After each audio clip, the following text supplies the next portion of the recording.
Hello everybody. In this video we will talk about epoxide and how to name them. So what are epoxides? So epoxides are three-membered rings. So I am drawing something like this. So this is an easy one. So epoxides are three-membered ring like this one here. So this is a three-membered ring where oxygen is connected to both sides on carbon. Okay, so how to name such molecules? Let's look at few properties. So this molecule, the bonds are highly strained. So the bond, because it's highly twisted, right? So this ring structure is highly strained. Because it is highly strained, bonds are highly strained. So bonds are highly strained. So because they are highly strained, they are easy to break open. So they are very reactive. So they are very reactive towards highly reactive because they want to break open and react with whatever nucleophile or electrophile you want to provide. Okay, so these are very reactive. So next questions, how would we name this? Well, there's two ways we can name this. Okay, so I'm going to draw the line angle structure for this one. So this thing is, let's say this is trans isomers. Looks prettier. So this the same thing is here. I could have drawn the same thing like this, different one, but let's not worry about stereochemistry for now. We will discuss in detail stereochemistry later videos. Okay, so let's try to name this. So rule number one is there are two ways of naming it. So first one is find the longest carbon chain. So step number one is longest carbon chain containing your epoxide. So in this case, the longest chain that we have here is all the way from, so this is the longest chain. So how many atoms we have in this chain? 2, 3, 4. So we got 4 carbon atoms. So when you have 4 carbon atoms, and that's gonna be your parent chains. So if you have 4 carbon atoms, so that would be your butane. Okay, so that's your parent. So next thing, you want to look for substituents. So in this case, we got only one substituent, and the epoxide is written as epoxy. So substituent here is your epoxy. And try to give the lowest possible number and write alphabetically. So if you have ethyl or methyl group, then you gotta assign them alphabetically. So I'll give another example in a second. So this is your substituent. So we got two things, parent butane and substituent epoxy. Okay, so now let's try to number them.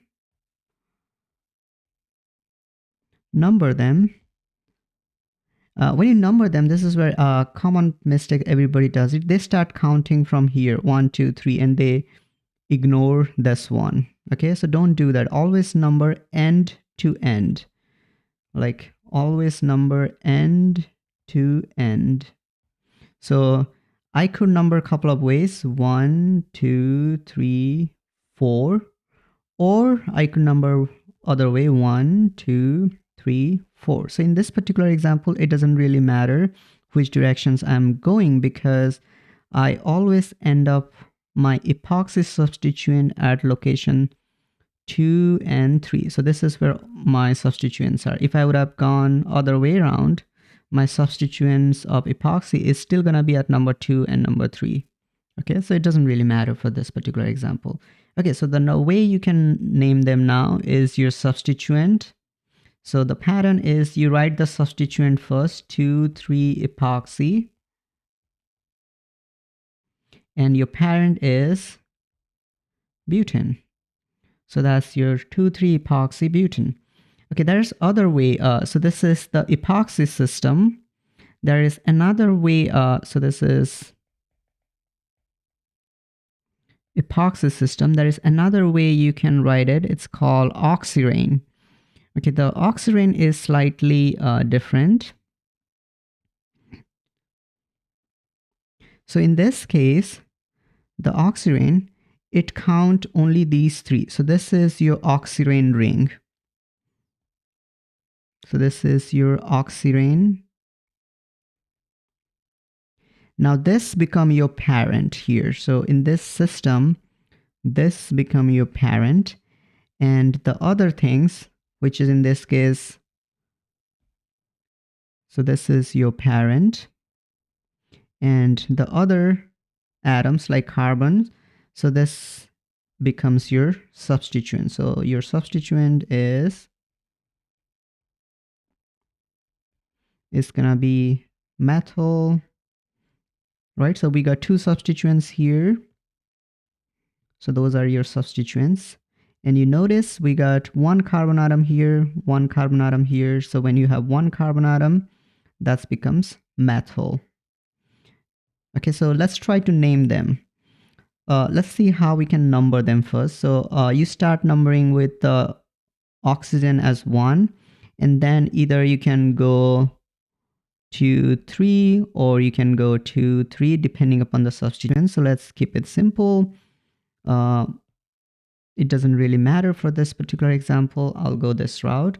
So here my substituents are methyl, methyl. So instead of calling methyl, methyl, I'm gonna call it dimethyl.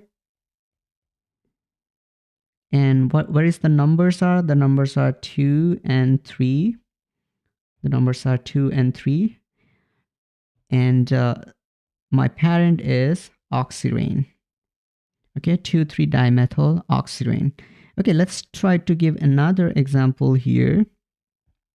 Example 2, and let's try to number them on both sides. So I'll draw the same molecule on either side. So this is 1.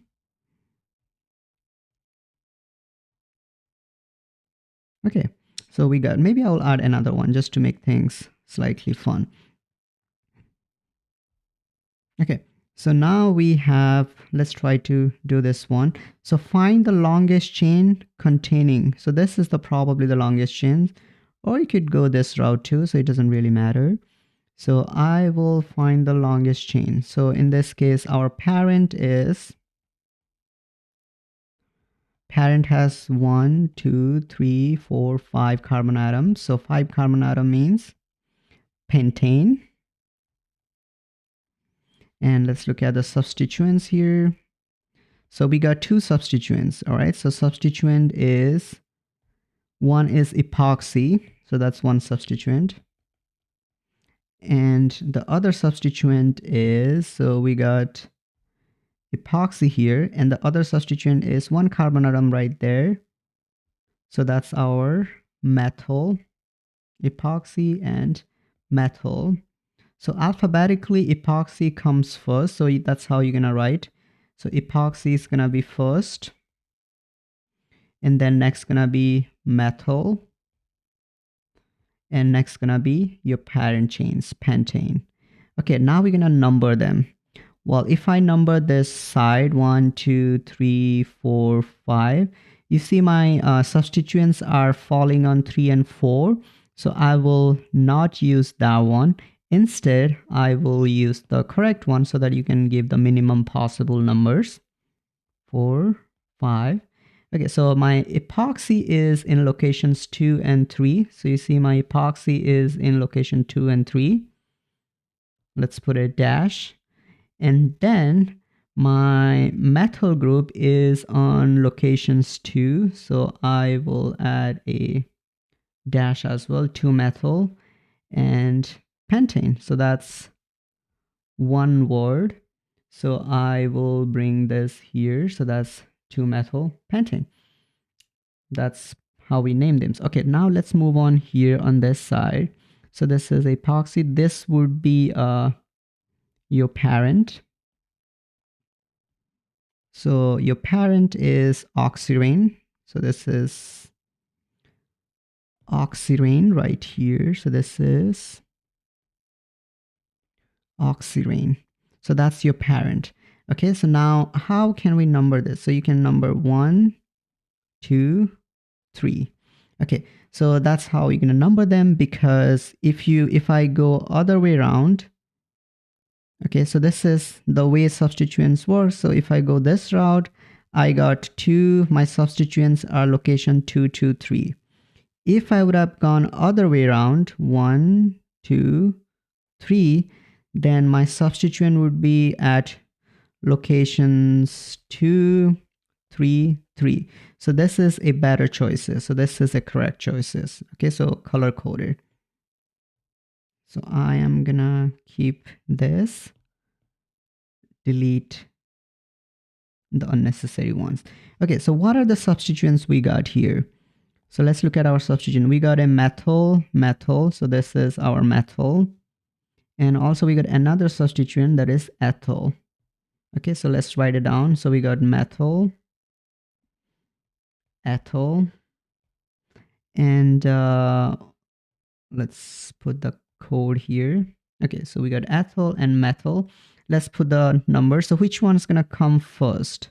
The first one would be ethyl, because that's alphabetically first. Ethyl, methyl, and the parent in this system is oxirane. Okay, let's number them. So the locations of my ethyl is at 3. So that's gonna be 3 ethyl. And then I got 2 methyl here. So I'm gonna call it dimethyl. So I'm gonna call it dimethyl because I have 2 methyl group, dimethyl. And what are the locations of those 2 numbers? Those are 2, 2 dimethyl. Okay, so this doesn't look pretty. I'll make it prettier. Okay, so let's bring this slightly, give a little bit more space. Okay, so we got 2, 2 dimethyl and oxirane. So oxirane is your parent. So there's 2 ways you can name on either sides. All right, so let's stop this video here and we will talk about how would you prepare epoxide and what are the reaction of epoxides. Those are very important.